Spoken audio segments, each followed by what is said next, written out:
Dans cette séance, on va traiter l'exercice, ou le dernier exercice de la série 1 de TD, électronique analogique SMP5.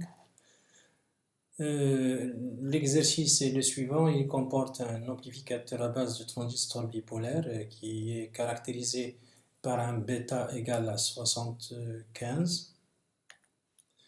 On donne le VBE de l'ordre de 0,7. La résistance R0 entre émetteur et collecteur égale à 0, égale à l'infini.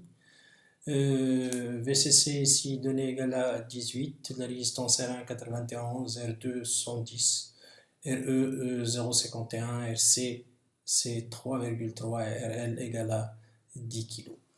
Alors, on donnera plutôt établir le schéma statique de l'amplificateur. Donc, c'est ce qu'on demande de calculer, bien sûr, le point de fonctionnement, caractérisé par le courant collecteur et la tension VCE. Déterminer la résistance RP, sachant bien sûr que cette fois-ci VT est donné de l'ordre de 26 mV. Donner le schéma équivalent en dynamique de l'amplificateur et spécifier le type du montage, est-ce que c'est un émetteur commun ou un collecteur commun. Préciser le rôle bien sûr des capacités C1, C2 et CE, et déterminer les résistances d'entrée RE et bien sûr la résistance de sortie et les gains à vide. Note déjà pour commencer, donc pour la capacité C1, C2 et CE, donc C1 sert à coupler l'amplificateur bien sûr à la source et C2 sert à coupler bien sûr cet amplificateur à la charge. Pour CE, c'est une capacité qui sert à découpler l'effet de la résistance RE en dynamique et maintenir bien sûr cette résistance en statique puisqu'il sert à la stabilité du point de fonctionnement contre les dérives thermiques.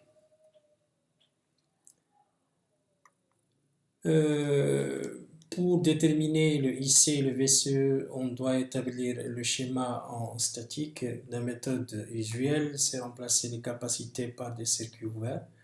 Et on se retrouve avec le schéma que vous avez ici. Là, on doit supposer un mode de fonctionnement pour le transistor, puisque déjà VBE est donné égal à de l'ordre de 0,7. Donc, il nous reste deux possibilités, soit la saturation, donc, ou bien le mode actif normal direct. Donc, si on suppose le mode actif normal direct, on suppose mode actif normal direct pour le transistor. Pour le transistor que je vais noter Q. Alors, bien sûr, en le justifiant à la fin de l'exercice. Donc là, on peut utiliser la loi des mailles. Donc pour calculer, donc si j'exploite la maille qui est ici, donc en passant par ce chemin-là jusqu'à la masse, en passant par VCC, donc je vais orienter le chemin de cette maille, on va indiquer maille par exemple M1. Alors pour cette maille M1, je peux écrire moins RE fois IE, moins VBE. Alors le courant ici, puisqu'il passe à travers les deux résistances, c'est moins R1 plus R2 fois IC sur bêta. Là, moins RC fois le courant IE, parce que vous avez ici IE, il vous donne le IC plus IB. Donc, E plus VCC égale à 0. Donc là aussi, le bêta, c'est un 75. Donc, on va le supposer très grand, en fait, par rapport à 1 ici. Donc là, ça vous donne l'approximation usuelle qu'on utilise, c'est que le courant IE est sensiblement égal à IC. À partir de là, donc ce qui donne IC égale, là pour le IC, c'est VCC, vous voyez ici, moins VBE. Donc là, le tout sur la somme des résistances que vous avez ici. En fait, il y a le R1 plus R2 sur bêta. Il y a le plus le RE et plus le RC. Donc si on remplace par les valeurs, vous avez ici 18, moins 0,7 volts ici pour le VBE. Sur la somme des résistances, en fait, il y a 91 plus 110, le tout sur le bêta de 75, plus RE, c'est un 0,51 kg, plus RC, c'est un 3,3 kg. L'ensemble, les kilos vont passer en haut et ça vous donnera des millis. Et si on fait les calculs, c'est à peu près 2,66 milliampères. Maintenant, on va exploiter la maille que vous avez ici en passant bien sûr par là, donc pour pouvoir calculer. Donc cette maille-là, on va lui donner bien sûr là aussi une direction en fait vers le haut et on va la noter la maille M2. Alors pour la maille M2 ici, donc on peut écrire moins RE IE, moins VCE, moins RC IC plus VCC égale à 0.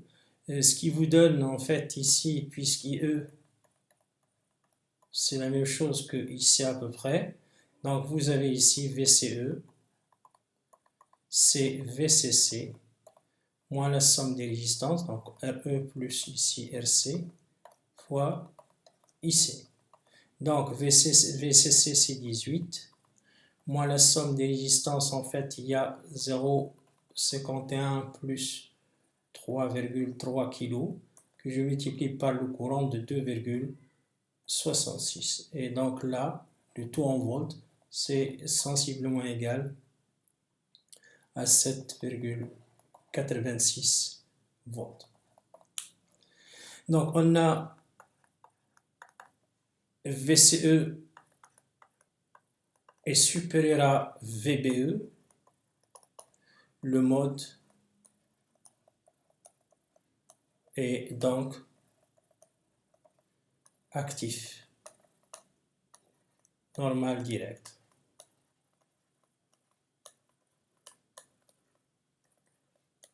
Et vous avez IC, c'est exactement ce qu'on vient de trouver ici, c'est 2,66 milliampères. Maintenant, on peut calculer le RPI. Le RPI, c'est un bêta fois VT sur IC. Le bêta, c'est un 75 que je multiplie par 25 milli et je divise par le courant qui vaut 2,66 milli, ça va simplifier. Donc le tout en ohms et donc le RPI, c'est un 733 ohms. Donc pour établir le schéma en dynamique, la méthode usuelle, et on en a parlé déjà dans les deux exercices précédents, c'est éliminer en fait les capacités, les remplacer par des fils. Donc c'est ce qu'on va faire à la fréquence du travail. La capacité, plutôt le VCC va être remplacé également par une masse ici. Donc ici ce que je peux avoir en fait pour le VCC, vous aurez une masse. Ici, je remplace par un fil. Là, c'est un fil. De ce côté-là, un fil. Et de ce côté-là, un fil.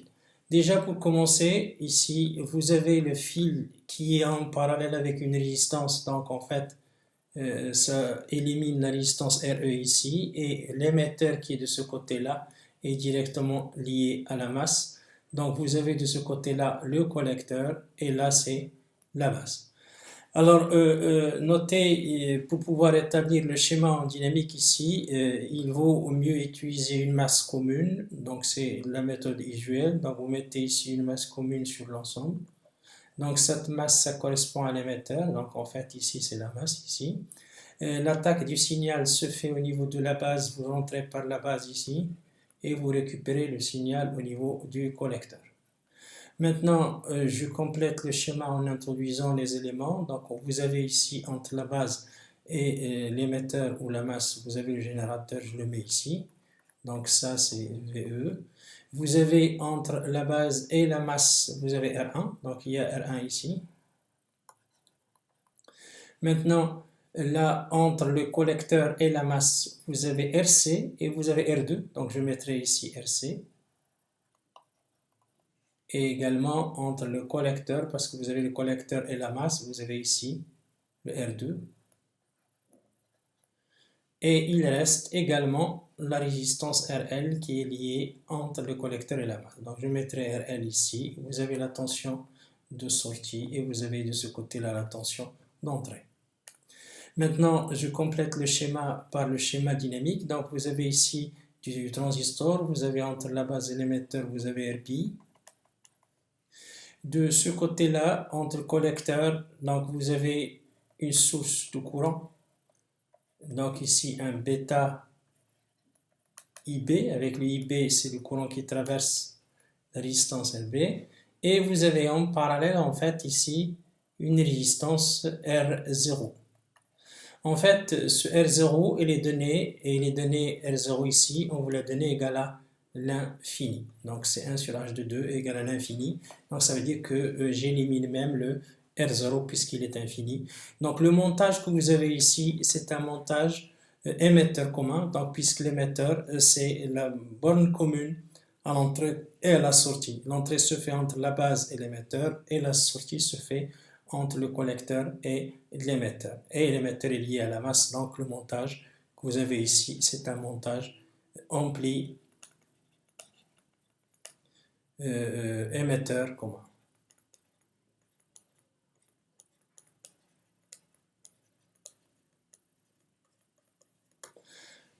Maintenant, le schéma étant indiqué ici, on vous demande de déterminer le gain en tension et le gain à vide.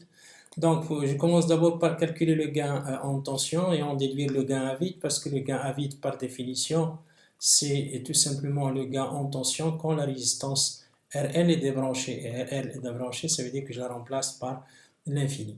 Donc, je vais commencer d'abord par calculer AV. AV, c'est la tension de sortie sur la tension plutôt d'entrée. Vous avez ici un générateur de courant. En fait, ce courant-là va traverser l'ensemble. Vous avez ici des trois résistances. Donc, je peux dire que VS, c'est un moins bêta IB fois la mise en parallèle de R2 et de RC et en même temps de RL, comme ça. Et bien sûr, VE, lui, c'est la tension que je retrouve, puisque vous avez VE ici, c'est la même chose celle que je retrouve ici, puisqu'il est en parallèle. Vous avez VE aux bornes de RP, donc je peux écrire tout simplement VE, c'est RP fois le courant IB.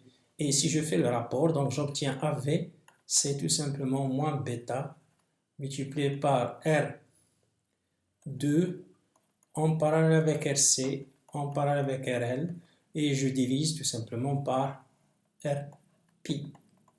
Voilà, donc ici en remplaçant par les valeurs numériques, on obtient tout simplement pour le gain AV moins 248,27. Maintenant, pour calculer le AV0, AV0 ça va être bien sûr en tendant RL vers l'infini. Donc si je tends RL vers l'infini, il va me rester tout simplement moins bêta R2 en parallèle avec le RC. Vous avez ici RC, en parallèle avec RC, le tout sur RP. Et là, si vous le calculez, en fait, c'est à peu près moins 327, 27,8. Maintenant, on passe à la résistance d'entrée. En fait, la résistance d'entrée, par définition, vous avez ici le courant d'entrée que je ne... Donc ici, et pour ce courant d'entrée, je peux dire tout simplement que VE sur IE, c'est la résistance d'entrée par définition. Cette résistance d'entrée, à partir de là, déjà, il est clair que le courant IE va traverser la mise en parallèle L1 et RP. Donc, ce qui fait que j'aurai tout simplement, il y a le RP ici, plus, en fait, en parallèle, pardon, avec R1. Et cette résistance, si on applique les valeurs numériques, on obtient 727 ohms. Maintenant, pour pouvoir établir la résistance de sortie, la technique usuelle est la suivante. Normalement, on doit éliminer toutes les sources qui sont indépendantes. Donc, j'élimine bien sûr la tension qui est ici. Je la remplace par un fil. J'élimine la charge à ce niveau-là. Et bien sûr, je vais remplacer ici cette partie par un fil et ici un générateur que je vais nommer par exemple E0 et qui débite un courant I0. Donc ça c'est la technique usuelle.